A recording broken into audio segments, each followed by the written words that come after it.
ಎಷ್ಟು ಸ್ಕೆಲಿಟನ್ ಸಿಕ್ಕಿದೆ ಅಂತ ಗೆಸ್ ಮಾಡಾದ್ರು ಹೇಳಿ. ನನ್ನ ಲೈಫಲ್ಲಿ ಒಂದೇ ಜಾಗದಲ್ಲಿ ಇಷ್ಟೊಂದು ಸ್ಕೆಲಿಟನ್ ಸಿಕ್ಕಿರೋದು ಇದೇ ಫಸ್ಟ್ ಟೈಮ್. ಅವನು ದೇವಸ್ಥಾನಕ್ಕೆ ನುಗ್ಗಿ ಉಂಡಿ ಹೊತ್ಕೊಂಡು ಹೋಗೋನಲ್ಲ, ಗರ್ಭಗುಡಿಗೆ ನುಗ್ಗಿ ಯಾವನ್ನೇ ಹೊತ್ಕೊಂಡು ಹೋಗೋನು. ಊರ ಹೆಂಗಸರು ಅಟ್ಟಿ ಮುಂದೆ ನೀರು ಹಾಕಕ್ಕೆ ಹೆದರ್ತಾರೆ. ಯಾಕೆ ಗೊತ್ತಾ? ಅವನು ಬೀದಿನೆಲ್ಲ ರಕ್ತದಲ್ಲಿ ತಾರಿಸ್ಬಿಟ್ಟು ಹೋಗಿದ್ದ. ಅಷ್ಟು ದೊಡ್ಡ ಅಪರಾಧಿನ ಬಿಡಿಸೋದು ಸುಲಭ ಅಲ್ಲ.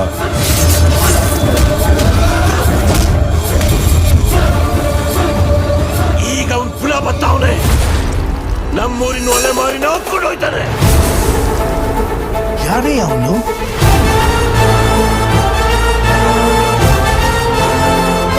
ನಮ್ಮೂರು ಭೀಮ್ನಳ್ಳಿ, ಕುಲ್ಮೇನೆ ದೇವಸ್ಥಾನ.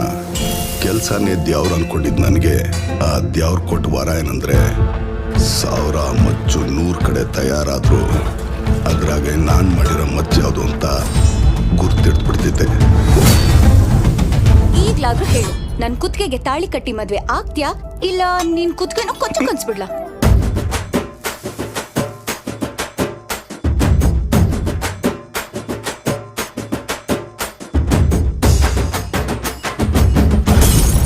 ಜೀವನ ಪೂರ್ತಿ ಅವರು ತುಳಿತಾನೆ ಇರ್ತಾರೆ, ನೀವ್ ತುಳಿಸ್ಕೊತಾನೆ ಇರಿ. ಇವರೆಲ್ಲ ಅವುಗಳಿದ್ದಂಗೆ. ಇಸ ಇಲ್ಲ ಅಂದ್ರೆ ಹಿಡಿಬೇಕು, ಇಸ ಇದ್ರೆ ಹೊಡಿಬೇಕು.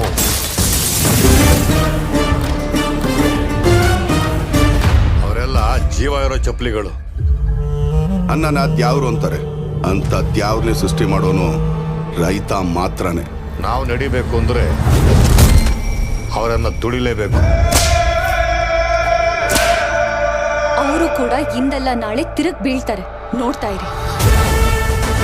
ಎಲ್ಲ ಅವುಗಳು ತಲೆ ಎತ್ತುತ್ತವೆ ದಣಿ, ಆದ್ರೆ ಕಾಳಿಂಗ ಸರ್ಪ ಮಾತ್ರನೇ ಹೆಡೆ ಎತ್ತೋದು.